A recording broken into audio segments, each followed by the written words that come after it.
यामधले 2 instalment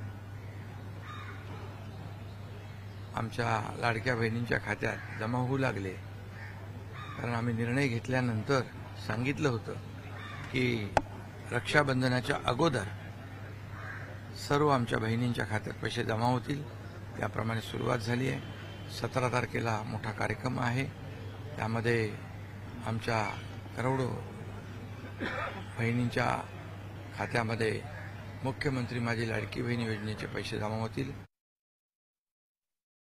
Ladki Bahin योजना जी आम्ही घोषित केली होती त्याच्या निधी वितरणाची सुरुवात आम्ही कालपासून केली आहे आणि 17 तारखेपर्यंत 1 कोटीपेक्षा जास्त आमच्या भगिनींना, आमच्या लाडक्या बहिणींना त्यांच्या खात्यामध्ये त्या ठिकाणी पैसे मिळतील आणि त्यानंतरही ज्यांचे फॉर्म्स येत आहेत ते सगळे प्रोसेस होत आहेत आणि त्यानंतरही आलेल्या सगळ्या आमच्या लाडक्या बहिणींचे फॉर्म्स हे प्रोसेस करून त्यांच्याही खात्यामध्ये आम्ही त्या ठिकाणी जो काही निधी जमा करायचा